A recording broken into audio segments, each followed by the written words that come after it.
ఇంద్రకీలాద్రి గత కొద్ది నెలలుగా వరుస వివాదాలతో సతమతమవుతోంది. అమ్మవారి అంతరాలయం చిత్రీకరణ, నకిలీ టికెట్ల గోల్మాల్, అనధికార దర్శనాలు, దళారుల హవా సహా అన్నింటిపైన విచారణలు జరుగుతున్నాయి. ఇప్పుడు ఏకంగా ఆలయ ప్రధాన అర్చకుడే అమ్మవారి మూల విరాట్ను సెల్ ఫోన్లో చిత్రీకరించి వాట్సాప్ స్టేటస్గా పెట్టుకోవడం పరిస్థితికి అద్దం పడుతోంది. ఆ ప్రధాన అర్చకుడిపైన కేసు నమోదు చేశారు పోలీసులు. ఇందుకు ఇంద్రకీలాద్రిపై ఏం జరుగుతోంది? దుర్గగుడిలో వరుస వివాదాలు, నెలల వ్యవధిలో 2 ఎఫ్ఐఆర్లు, 2 ఉద్యోగుల తొలగింపు, ప్రధాన అర్చకుడి సస్పెన్షన్, మూల విరాట్ చిత్రీకరణ కలకలం, వాట్సాప్ స్టేటస్తో ప్రధాన అర్చకుడు సస్పెండ్, దర్శన టికెట్ల గోల్మాల్, పంచింగ్ చేయని 70-80 టికెట్లు స్వాధీనం, ప్రోటోకాల్ పేరుతో అనధికార దర్శనాలు, భక్తుల నుంచి వసూళ్లపై కేసు. విజయవాడ కనకదుర్గమ్మ ఆలయం కోట్లాది మంది భక్తుల ఆరాధ్య దైవం. ఆంధ్రప్రదేశ్లోనే అత్యంత రద్దీగా ఉండే దేవాలయాల్లో ఒకటి. ప్రతిరోజు వేలాది మంది, పండుగల సమయంలో లక్షలాది మంది భక్తులు అమ్మవారిని దర్శించుకుంటారు. దసరా శరన్నవరాత్రులు, శాకంబరి ఉత్సవాలు, ప్రతి శుక్రవారం, ఇలా ఏ సమయంలో చూసినా భక్తులతో కళకళలాడే ఈ పవిత్ర క్షేత్రం వివాదాలతోనే ఎక్కువగా వార్తల్లో నిలుస్తోంది. 1 కాదు 2 కాదు, వరుసగా బయటపడుతున్న ఘటనలు ఆలయం నిర్వహణ తీరుపై ప్రశ్నలు లేవనెత్తుతున్నాయి. ఇప్పటి వరకు జరిగిన ఘటనలు ఎక్కువగా గర్భగుడి బయటే జరిగాయి. కానీ ఇప్పుడు స్వయంగా ఆలయ ప్రధాన అర్చకుడే అమ్మవారి మూల విరాట్ను సెల్ ఫోన్లో చిత్రీకరించి వాట్సాప్ స్టేటస్గా పెట్టుకోవడం వరకు వ్యవహారం వెళ్ళింది. ఈ పరిణామాలన్నీ భక్తుల్లో తీవ్ర ఆందోళన కలిగిస్తున్నాయి.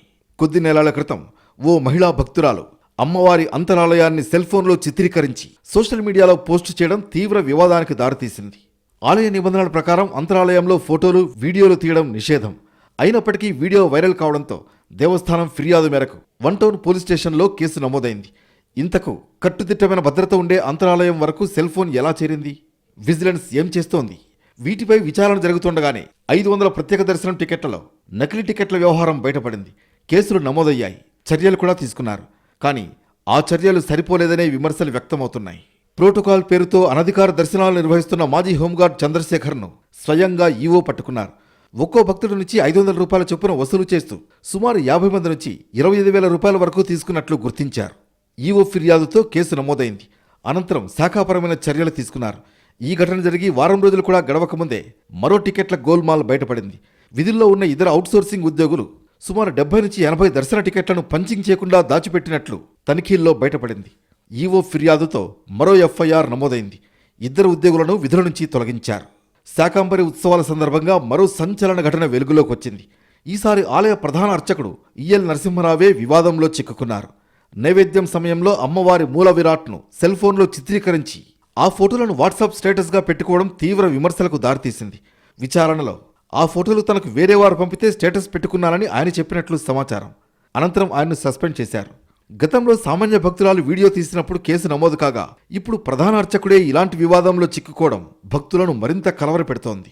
ఘటన జరిగిన తర్వాత చర్యలు తీసుకోవడం కంటే ఘటనే జరగకుండా నిరోధించే వ్యవస్థను ఏర్పాటు చేయాల్సిన అవసరం ఉందని భక్తులు అభిప్రాయపడుతున్నారు. విజిలెన్స్ వ్యవస్థను మరింత బలోపేతం చేయడం, అంతరాలయం నుంచి టికెట్ కౌంటర్ల వరకు ప్రతి కీలక ప్రాంతాన్ని రియల్ టైం నిఘాలో ఉంచడం, సీసీ కెమెరాల పర్యవేక్షణను మరింత కట్టుదిట్టం చేయడం, భద్రతా తనిఖీలను రాజీ లేకుండా అమలు చేయడం, టికెట్ వ్యవస్థను పూర్తిగా డిజిటల్ ట్రాకింగ్లోకి తీసుకురావడం, ప్రతి ఉద్యోగి బాధ్యతను రికార్డు చేసే విధానం అమలు చేయడం లాంటి మెకానిజం అమలు చేయాల్సి ఉందంటున్నారు నిపుణులు.